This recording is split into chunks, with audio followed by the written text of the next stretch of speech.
Medicos. Good day to all of you. This is Dr. BK for you, and today's anatomy lecture will be on the duodenum. So you all know that the stomach continues as the duodenum. So the duodenum is a part of both foregut as well as the midgut. Not only that, the duodenum is the proximal part of the small intestine, the beginning of the small intestine. But it differs from the other parts of the small intestine in certain aspects. So today, our learning objectives will be a short introduction about the duodenum. Then followed by that, we are going to actually understand the situation and extent of this duodenum. Followed by that, the presenting parts. What are the parts of the duodenum? And more importantly, the relations, the peritoneal and the visceral relations of the duodenum. Then the blood supply, interior, any features which is present on the wall of the duodenum, interior of the duodenum. Then blood supply, lymphatic drainage, development of the duodenum, and finally we will close today's session with some clinical anatomy. Now, first of all, the duodenum is a part of your small intestine. So if you look at the loops of the small intestine, the total length of the small intestine is around 4 meters in length, of which the duodenum accounts for only 25 centimeters. Okay, so the first 25 centimeters, which is not even 1 foot, just short of 1 foot, 30 centimeters make 1 foot, is the duodenum. So the proximal part of your small intestine is the most fixed part, dilated part. The lumen is very wide, it is fixed, it is not coiled, it is not freely movable like the other parts of the gut. The lumen is wide as compared to the other parts, that is the jejunum and the ileum. And more importantly, it is retroperitoneal. The duodenum is retroperitoneal. It is not coiled, and basically it is C-shaped and fixed or opposed against the posterior abdominal wall. So the name is actually derived from the Greek duodecadactylus, which translates to the breadth of 12 fingers. That is actually called as duodenum. So where actually it is situated and what is the extent of the duodenum? So it begins from the pylorus and ends at the duodenojejunal flexure or duodenojejunal junction, where it continues as the jejunum. From the pylorus to the jejunum is the extent. It lies opposite the first 3 lumbar vertebrae, L1, L2 and L3, and it is present above the umbilicus. Okay, so it is present above the umbilicus, and actually it is present opposite the L1, L2 and L3 vertebra. With respect to the regions of the abdomen, it partly occupies the epigastric and also the umbilical region. So roughly it is C shape, and the concavity of the C facing towards the right, facing towards the left side. The convexity is towards the right side, the concavity is towards the left side, and within the concavity of the duodenum, you have the head of the pancreas. So the duodenum surrounds the head of the pancreas above, laterally, and also below. So as I told you, it is a retroperitoneal organ, and except for the first proximal 1 inch, that is the adjoining part of the pylorus, which is actually present within the two layers of the lesser omentum. So you are able to see the lesser omentum, which is attached to the lesser curvature of the stomach. Okay, and there what happens? It also just extends to the proximal 1 inch, 2.5 centimeters of the duodenum. Beyond that, it is completely retroperitoneal, covered by the peritoneum only on the anterior aspect. Okay. So behind it lies on the posterior abdominal wall structures. Here you are able to see even anteriorly, here it is devoid, where it will be crossed by the root of transverse mesocolon. So it is the attachment of the transverse mesocolon, and the transverse mesocolon root diverges above and below. Okay. So situation: retroperitoneal, opposite L1, L2, L3 vertebra. Extent is from the pylorus of the stomach to the duodenojejunal junction or flexure. So mainly it consists of 4 parts: first part, second part, third part, and fourth part. First part is 5 centimeters superior to the head of the pancreas. Then it shows a bend which is called as the superior duodenal flexure. Then from there, the second part, descending part, is vertical, and it is almost 7.5 centimeters in length. Then you have a bend here, flexure, which is called as the inferior duodenal flexure. Then from there it continues as the third part, which is transverse part or horizontal part, 10 centimeters. This is actually the longest part of the duodenum. Then finally you have the fourth part of the duodenum, which is just short, 2.5 centimeters, very short part. Immediately it enters the mesentery to be continuous as the jejunum. Okay. So this bend is the duodenojejunal fracture or the junction. First part, second part, third part, and finally what you see, this is the fourth part. So the duodenum mainly consists of 4 parts. Now, as it is a retroperitoneal organ, naturally what happens is it is placed deep to the anterior abdominal wall. Immediately after the layers of the anterior abdominal wall, you have peritoneum and stomach, transverse colon, greater omentum, coils of intestine. All these will be able to palpate. Okay, then right side liver and left side spleen. But duodenum and pancreas, they have become retroperitoneal. So that is why it is very difficult to actually palpate the duodenum on a physical examination, bimanual examination per abdomen. Now, we will actually look into the relations of each part of the duodenum one by one.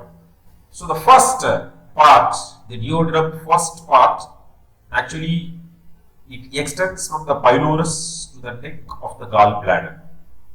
It is the only part which is freely movable because the first 1 inch is within the peritoneum of the lesser sac. Okay. So covered by peritoneum, the first part, that is the proximal 1 inch. So from the pylorus here, the pylorus ends, and if you extend, it passes backwards, upwards, and towards the right side up to the neck of the gallbladder. There it makes a bend which is called as the superior duodenal flexure to become continuous as the second part of the duodenum. So above it is related to the epiploic foramen. The boundaries of epiploic foramen are The right below the first part of the duodenum, you see above you will have the caudate process of the liver, and more posteriorly what you will have is the inferior vena cava, and anteriorly what you see is the right free margin of lesser omentum. See, the two layers of the lesser omentum are continuous in each other. This is the free margin, and you have these structures. To the right side, bile duct. To the left of the bile duct, hepatic artery. Behind, the portal vein. All these things are present on the right free margin of the lesser omentum, or it forms the anterior relation of the epiploic foramen. Below the first part, the head of the pancreas, it will be related. In front, you will have the gallbladder and the quadrate lobe in front. Behind, you will have, you can see the bile duct, you can see the gastroduodenal artery, bile duct, gastroduodenal artery, and the portal vein. So these three structures forms the posterior relation of the first part of the duodenum. Okay, so in front, quadrate lobe and the gallbladder. Behind, gastroduodenal, bile duct, portal vein. Below, head of the pancreas, and above you have the epiploic foramen. So this first part is mainly prone for duodenal ulcers, and not only that, it has a very poor blood supply as compared to the other parts of the duodenum. So here you are able to see that the first proximal 1 inch is present within the layers of the lesser omentum, which is adjoining the pylorus of the stomach. So in front, gallbladder and the quadrate lobe of the liver. This is the porta hepatis. Below the head of the pancreas, above the epiploic foramen, which has the bile duct, hepatic artery, portal vein, and posterior part of the epiploic foramen, you see here is the inferior vena cava. Behind, it is related to the gastroduodenal artery, bile duct, portal vein. Okay, so that is about the relations of the first part of the duodenum. The peculiarity is poor blood supply, more prone for peptic ulcers. Now, radiologically, if you give a barium meal, following that, what happens is the proximal to 1 inch alone appears as duodenal cap. The peritoneal part appears as a duodenal cap. This is the pylorus, then followed by the pyloric canal and sphincter, duodenal cap. Then you are able to see the second part, the remaining part of the duodenum, and finally the fourth part of the duodenum. So this is because of the mucous folds which are present. It is actually giving a hazy appearance. Now, if the duodenal cap is actually distorted, mostly in duodenal ulcers or any carcinoma of the duodenum, this duodenal cap you won't see like a cap smooth structure. Okay, the first peritoneal part of the duodenum can be visualized as a duodenal cap following barium beam. Okay, so that is about the first part of the duodenum. Now we will move to the second part of the duodenum. From the superior duodenal flexure to the inferior duodenal flexure.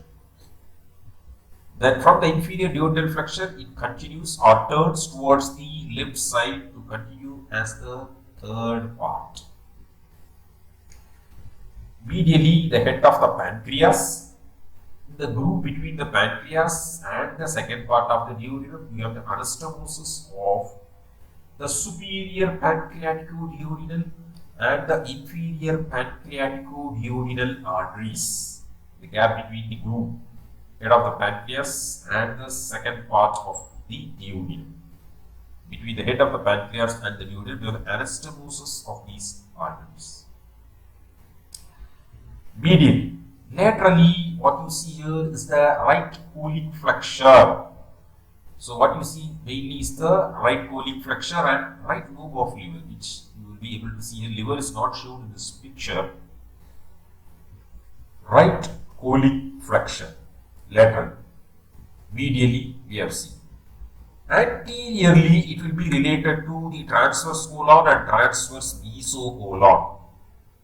So here the attachment of the transverse mesocolon, which contains the transverse colon in front. Behind, it will be related to mainly the right kidney, the renal vessels from the renal vein from IVC, renal artery from the abdominal aorta, which is passing behind, and then posterior abdominal wall muscle, that is the right psoas major muscle. Now this diagram, I will call this as a key diagram. So what is the key diagram? Is one diagram which can be used for many answers. Now what plus point or advantages of this diagram is it is reproducible. It is like a hand-drawn diagram, very easy to reproduce. Rather than the other diagrams, you can see it will be drawn by the professional artists. But this is very simple and hand-drawn. This diagram, you can use it for relations of the duodenum. So second part, third part, fourth part, all four parts of the duodenum, you can use it. Then you can use the same diagram for the relations of the pancreas. Then the same diagram, you can use it as a relations for the stomach bed structures. So these are all stomach bed structures. So you have the stomach, posterior inferior part of the wall of the stomach, lesser sac, where the lesser sac, you have the body of the pancreas, splenic vessels, splenic vein, left kidney, left suprarenal, all those things form the stomach bed structures. The same diagram again can be used for anterior relation of both the kidneys. So the kidney relations are again shown here: hepatic area, duodenal area, colon area, jejunal area, all those things, suprarenal area. So here also it is related to three parts of the GIT: foregut, stomach, midgut coils, and hindgut. Then three glands. It will be related to spleen. Then it will be related to the suprarenal and pancreas. That is the anterior relation of the left kidney. So anterior relations of kidney, you can use this diagram. Relations of duodenum, you can use this diagram. Relations of pancreas, you can use this diagram. And also stomach bed structures, you can use this diagram. Even for posterior abdominal wall also, to some extent, you can use this. So here, one more advice is, so please give importance to the diagrams, especially in anatomy. Your diagrams speak more than your answers. Please practice diagrams. So if you draw a very good diagram and then you write only the key points, you can very well score marks. Because anybody looking at the diagram, definitely what happens is they know that this person knows the subject. Okay. So that is the difference between anatomy and physiology and biochemistry. So please practice simple diagrams. So like these diagrams, you can see anywhere in the net or so many atlas, it is available. So posterior relation, right kidney psoas major, renal vessels, and inferior vena cava, which you are able to see. Okay. Mainly the right border of the inferior vena cava, second part. Now coming to the interior of the second part gains importance because it receives the opening of mainly this bile duct and the main pancreatic duct. So you see the major duodenal papillae which receives the opening of hepatopancreatic duct. They form a dilatation which is called as the hepatopancreatic ampullae. So that regarding that we have discussed a lot in our extrahepatic biliary apparatus as well as in our pancreas lecture. So it is 8 to 10 centimeters below the pylorus. Then 2 centimeters above that, you see another opening, minor duodenal papillae, which receives the opening of accessory pancreatic duct. Accessory pancreatic duct 2 centimeters above the major duodenal papillae. So plica semicircularis is a mucus mold above the major duodenal papillae, like a hoop, it will be present. Then you also have plica longitudinalis, vertical fold from the major papillae. It's actually not shown in this diagram. Vertical mucus mold, a mucus mold running downwards, which is called as plica longitudinalis. Now, the second part of the duodenum is derived both from foregut as well as midgut. The major duodenal papillae and part above that, first part and the upper half of the second part is from the foregut derivative. So, that is why it receives also its blood supply from the foregut. Below that, it is a midgut derivative. So, that is why the duodenum is supplied both by the foregut, artery of foregut as well as the midgut. So, interior of the second part gains importance because the major duodenal papillae receives the opening of hepatopancreatic duct. Developmentally, the second part of duodenum is actually partly from the foregut and partly from the midgut. Next, we will move on to the third part of the duodenum, which is actually lying transversely from the inferior duodenal flexure across the L3 vertebra and then continue as the fourth part.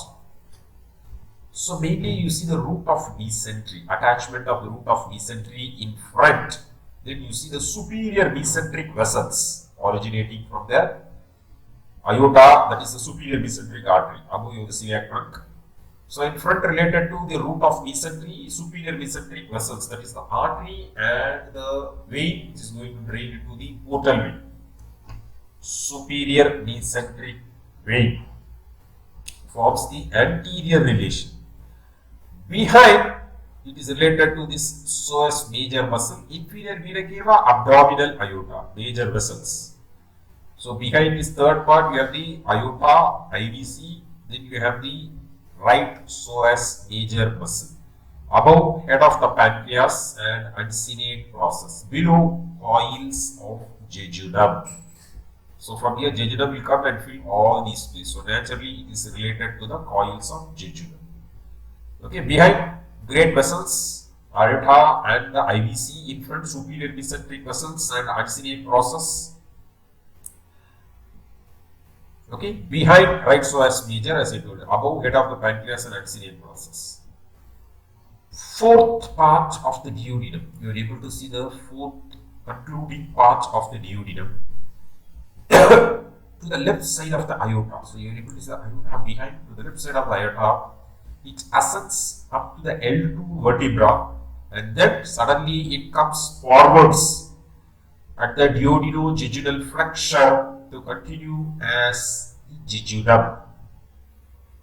So in front you have the attachment of the transverse colon and transverse mesocolon. So this line or gap between these two lines you are able to see, that is the transverse colon and transverse mesocolon. Then this fundus of the stomach, so remaining stomach, if it is present here, so that is present anteriorly and the stomach is separated from these structures by the lesser sac. The lesser sac separates it in front. Behind, the kidney you will be seeing here, actually to the left side of it, kidney and the ureter. So behind, renal vessels, then left psoas major muscle and inferior mesenteric vein. So inferior mesenteric vein, left renal vessels and psoas, left psoas major behind. To the left side, left kidney and ureter, above body of pancreas. To the right side, you have the uncinate process. Uncinate process of pancreas to the right side, left kidney and the ureter to the left side, above body of pancreas. Okay. So these are the relations of the fourth part of the duodenum.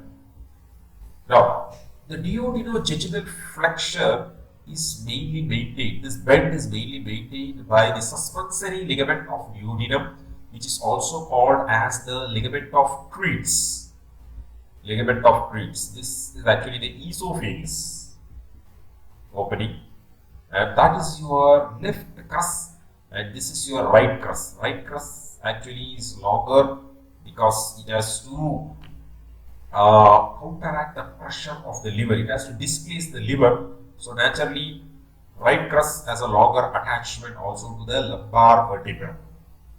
So it extends from the duodenal flexure to the right crus of the diaphragm. It is a fibromuscular band, fibroelastic muscular band. As I told you, from the right crus to the duodenal flexure, upper part is mainly made up of striped muscles.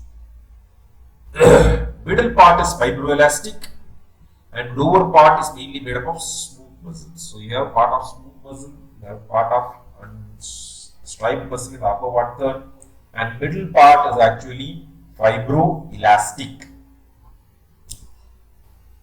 So even though it has got a smooth muscle, the striped muscle, it is not under our control or voluntary in action.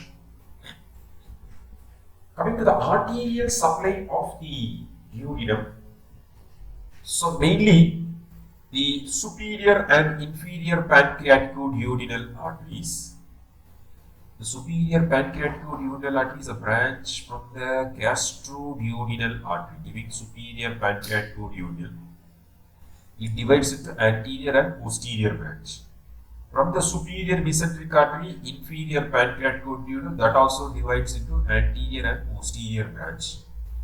From them, from the anterior and posterior anastomosis, the anastomosis in front and behind, they give straight vessels which is actually called as the vasa recta. The straight vessels are actually called as the vasa recta. Only in the duodenum you have two rows of vasa recta, anterior and posterior, whereas the remaining part of the intestine, jejunum and ileum, has only one row of vasa recta. Okay, so that is one more peculiarity of the duodenum. You have two rows of vasa recta. Now, the first part of the duodenum alone is supplied by the gastroduodenal artery and branch, which is called as the supraduodenal artery of Wilkie.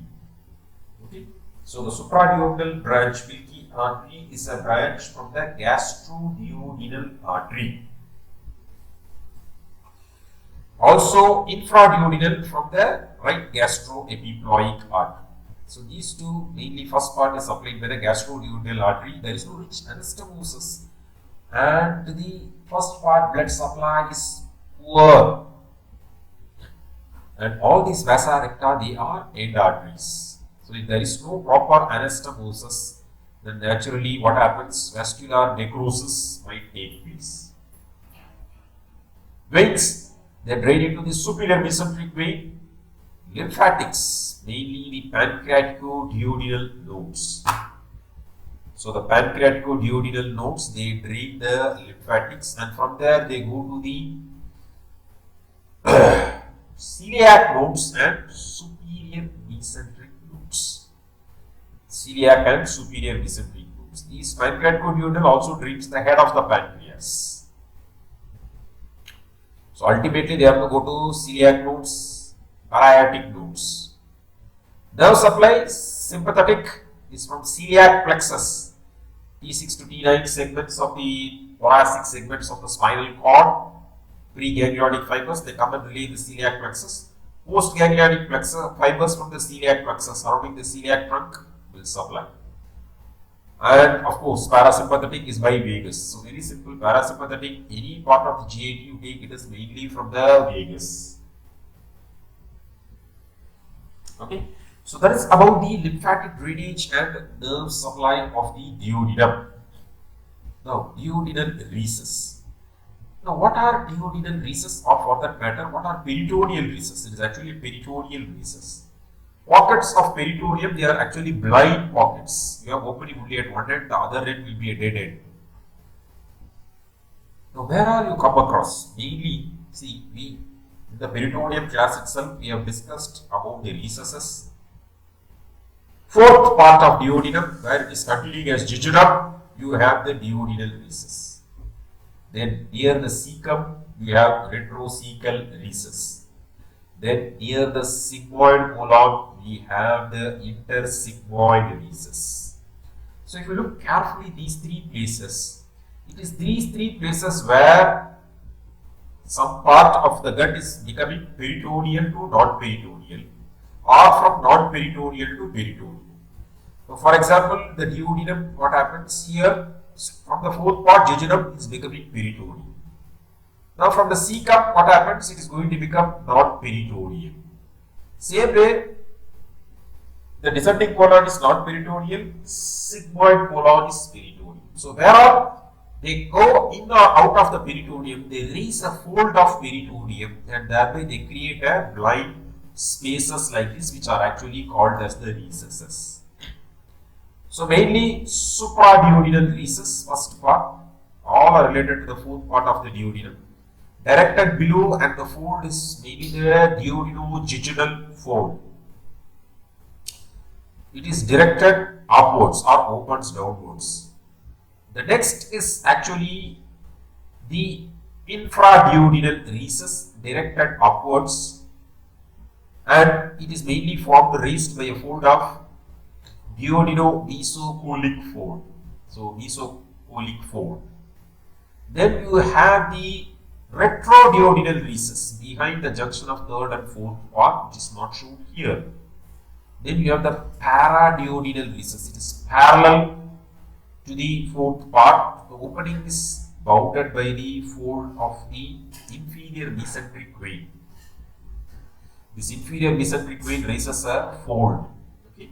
So that is actually called as the opening is bounded by the paraduodenal fold containing the inferior mesenteric vein. So supraduodenal, infraduodenal, retroduodenal behind the fourth part and paraduodenal. So mainly what happens into these recesses, sometimes the loops of intestine might get herniated into this and they might get strangulated, causing obstruction. So that is one disadvantage of these peritoneal recesses. So coming to the clinical aspects, an endoscopic view of the duodenum, you are able to see the duodenal ulcers. So peptic ulcers are more common, the first part, and they are supplied by end arteries. Sometimes these ulcer might erode the posterior wall where the gastroduodenal artery is related, and it might also rupture the artery leading to hemorrhage. That might also hemorrhage, the blood might get filled into the lesser sac and from there it might come or track down to the Morrison's pouch, hepatorenal pouch. Okay. So duodenal ulcers more common in the first part. Poor blood supply. Then plica circularis, which is also called as valves of Kerckering, permanent mucus pools. Whether the duodenum or the gut is distended, they don't disappear. At rest or when they are distended, when peristalsis takes place also, they are permanently present. They are actually permanent mucus pools. Again, this is absent in the first part of the duodenum. Mostly because absorption does not take place in the first part. It has to come to the second part, only then emulsification of fats, proteins, carbohydrates, everything can take place.